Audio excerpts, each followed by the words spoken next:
higher frequencies and talk about possible contribution of jets and data at GeV. And this is my collaborators listed here. And I first talk about Sidnus X1. Oh. I will first talk about Sidnus X1. And this is work we've done with Denis Małyszew and Masza Czerniakowa.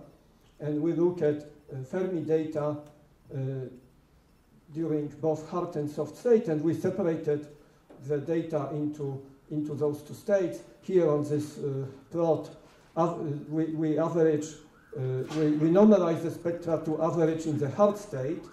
So hard state is unity, and there are different instruments, HTE, BAT, and MAXI. So HTE and ASM and MAXI high means soft and opposite to BAT. So this is hard state, soft state. So we just had relatively similar exposures in the two states. And what we found that in the soft states we have only upper limits, but in the hard state we actually have detection, which is not very strong. However, there was independent paper also this year by Bodagi et al. Who found that they found 21 days with detectable gamma ray emission from Sidnus X1, and 20 of them were in this hard state, including intermediate, which in our definition was actually hard. So those points here appear to be real emission of Sidnus X1, and as I mentioned, in the soft state we have only upper limits. So now this can be compared to some data, and this is actually the four spectra shown another day by Julian.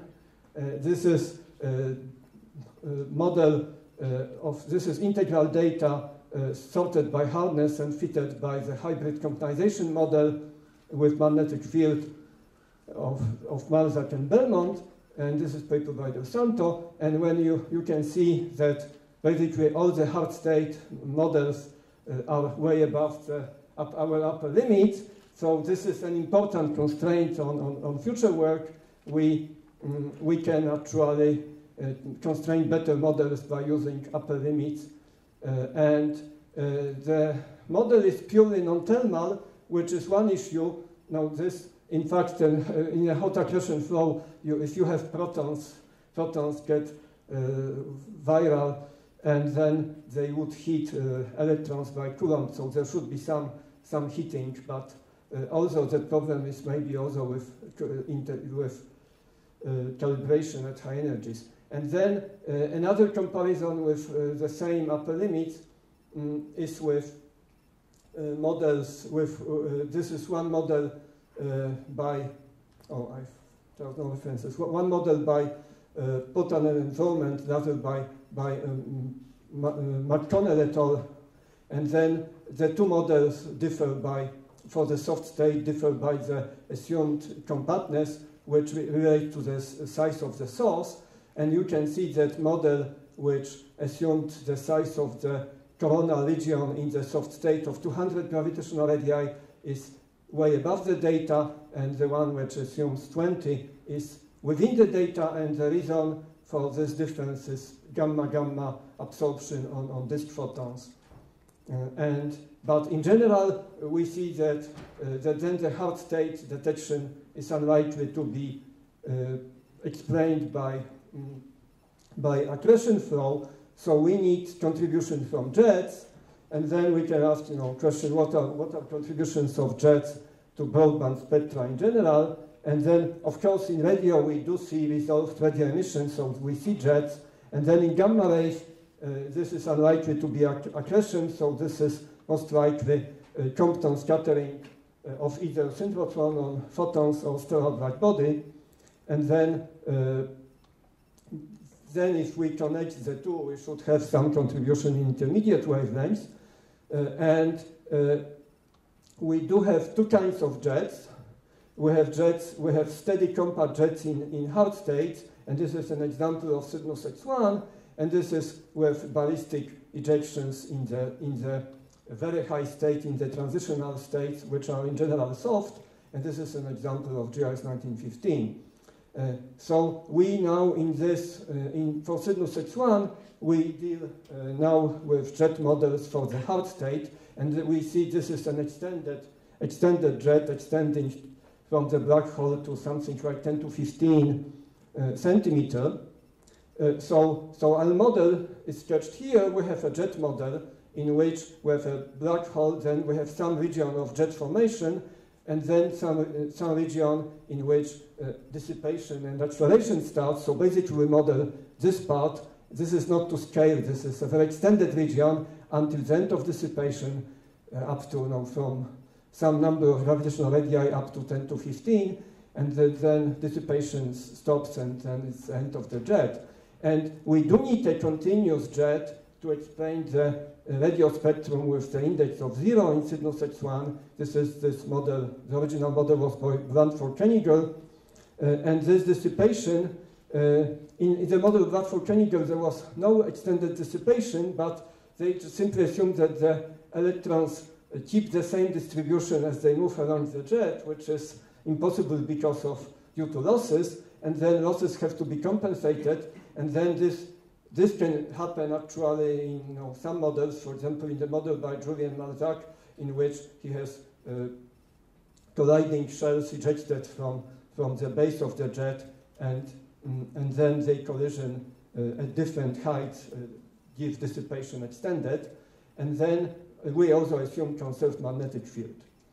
So details of this is that we solve the continuity equation, the propagation equation in both space, in the physical space and in the energy space. So this gives you a partial differential equation, and we include all possible losses, adiabatic and synchrotron irradiation by the star, and accretion, and including Klein-Mishina, and this is our injection, which is due to this dissipation process.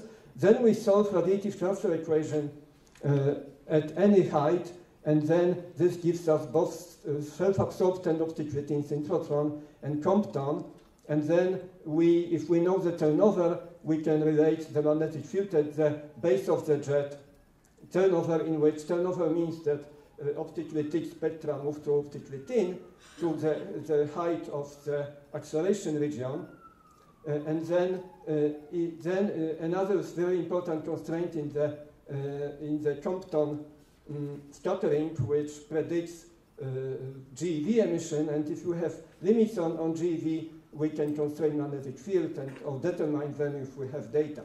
So I showed two models for the broadband spectrum of Sinus X1. This is radio, and this is nu f nu, so alpha of 0 corresponds to 45 degrees on this plot. This is turnover, which is claimed, but it's not very certain. Then this is the X-ray spectrum, which is from accretion, and then there is the MEV tail discussed earlier this week, and this is alpha-ME data. And in this model, we first attempt to explain the MEV tail because of the work which I will mention later, that this tail is very strongly polarized, like 80% linear polarization, which implies it has to be from the jet. But if this is the jet, then we have to connect this region to this region, and this requires actually relatively extreme parameters. And so this is synchrotron component, which is partially self-absorbed here, optic-within here, and then it has to have a cutoff. And this is the Compton component, which is actually from scattering of the companion star, which turns out to be more important than synchrotron self-Compton. And however, we need actually a very strong magnetic field to push it down. Now, the usual model with a partition would give you comparable heights of the synchrotron and Compton, and this would violate the at least upper limits. And then also we need relatively hard injection spectrum. The entire spectrum is cooled, so we need acceleration of 1.4, which is not usual, and then we need extreme magnetic field at the onset of dissipation, almost 10 to the 6 Gauss, which corresponds to a huge ratio between magnetic density to gas density, and even to magnetization parameter. This parameter is including rest mass of ions. So this is a relatively extreme model, but still, in principle, we can fit this data. Then, as already discussed, there are strong indications that MEV tail is due to hybrid quantization. In fact, all this week there was consensus that hybrid quantization is responsible for producing synchrotron photons that are seed for accretion, for quantization, and they explain infrared optical data, etc. So this tail is the natural consequence of that. So if this is all from accretion, then we can have another model with parameters that are, I would say, reasonable. We have a typical index of accelerated electrons of 2.5 from shock acceleration, or then magnetic field is in a partition, and the onset of dissipation in this model is 800 gravitational radii, and then the stellar comptonization of black bodies from the companion can explain the Fermi data. Another verification of this model is the issue of the vertical profile of radio emission. The radio emission is partially self-absorbed up to some height, which gives you a peaked profile, which in this view graph, this is in units of the acceleration region, which this point where the 15 gigahertz emission peak corresponds to about 2 million gravitational radii, or the stellar separation between this companion and black hole. And this can be tested because 15 gigahertz emission is seen to be orbitally modulated very strongly, as you can see on this figure, and the orbital modulation is due to free absorption in the stellar wind. And the absorption is stronger when the black hole the jet is behind the star, and weaker when it's in front. So this can be fitted by irradiation stellar wind model, and this fit gives again the position of 15 gigahertz emission about separation, and this is relatively natural because if we're much higher, we would have no asymmetry between superior and inferior conjunction. So this is independent confirmation. Then we can look at the profile of gamma ray emissivity, and GeV emissivity again peaks at about 1 million gravitational radii, and this cannot be tested at this moment. But we do have this result because all the electrons in the jet compton up stellar black body, and then above the separation, the stellar black body is strongly diluted geometrically. Then I briefly mentioned this issue of polarization. There was first a paper in Science by Laurent et al. And then Jordan et al. And then they claimed polarization of about 80% above 400 keV, based on averaging many years of integral data in the hard state. And I see a lot of problems with this result. The first paper has very low statistical significance, and then the other paper is very complex, and statistical significance is not clear to me. It's doubtful, but if it's real, it has to be jet emission, and then we have a theoretical limit of about 70% from power law electrons if everything is constant during lifetime from integral and magnetic field is linear. And then in blazars we sometimes see polarization up to 50%, but only transient, and usually it's 10%. Then the acceleration index is very hard, and then this NV details like sinus X1 occur in other objects, and then the origin, to get this MEV tail from jet requires some fine-tuning, which would be unlikely. And then maybe in the future, if we correlate MEV variability with radiods, we can perhaps test the origin. Then this is the situation where the polarization angle is. It's this angle, which also it's relatively strange. I mentioned that gamma ray, the soft gamma ray detector on board of Astra H can measure polarization, and this is simulation and sensitivity of Astra H, and you see this is the predicted polarization, so hopefully this can be resolved in the future. So for sinus X1, my conclusions are here that in the hard state we have compact jet that produces black body Compton and synchrotron self-Compton and black body Compton dominates, and this explains the Fermi detection. And then if MEV tail is polarized, the parameters of the model are relatively extreme, and we have huge magnetic field required to suppress the GeV component, and alternatively we can have MEV tail from hybrid quantization. So now I go to sinus X3, in which also there is gamma ray emission in a jet, and this is result from Fermi by Abdo et al. 2009, and the main result is that the gamma ray emission is strongly modulated at the orbital period of sinus X3, which is 4.8 hours, and also the maximum of GeV emission is corresponding to minimum of X-ray emission.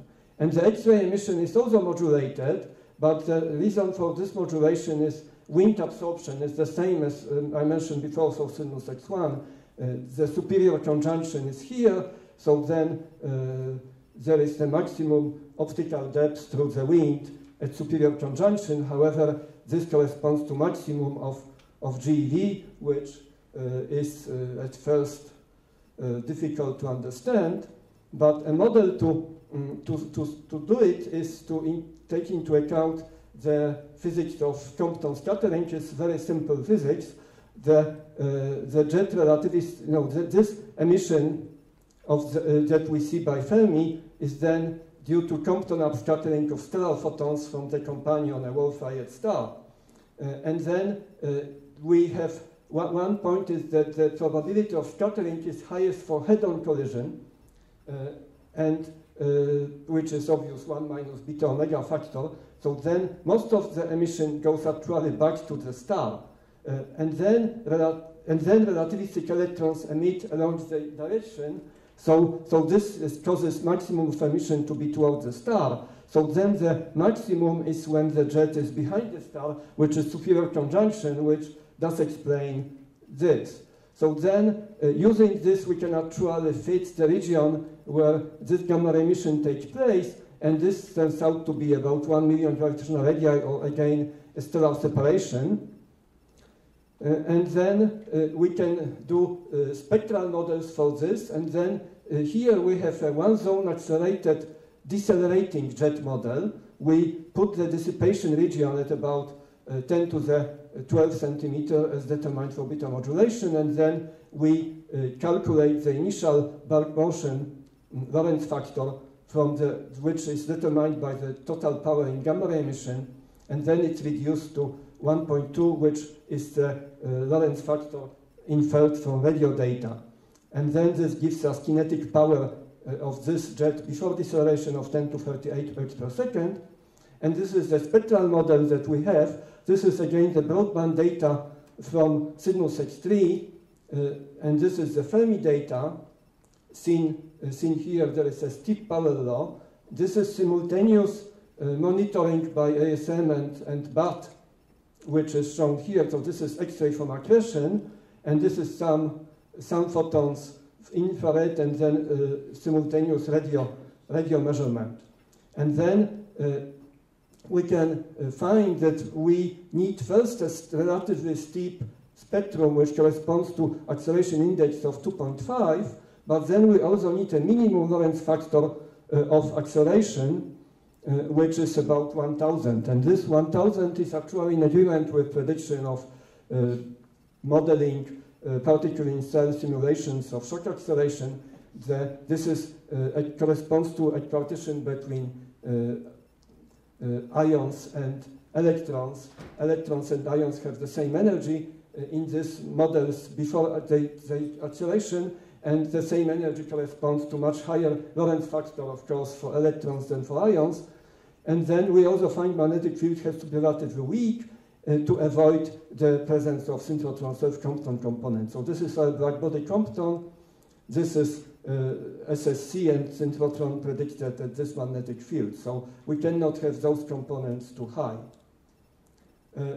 Then we can actually ask a question whether it's possible that this high energy tail is due to jet, and this actually being quite a popular model. There are many papers saying that a high energy tail in X-rays, in hard X-rays, is a jet signature, which of course is wrong, but we can actually in this case test it by the orbital modulation of hard X-rays.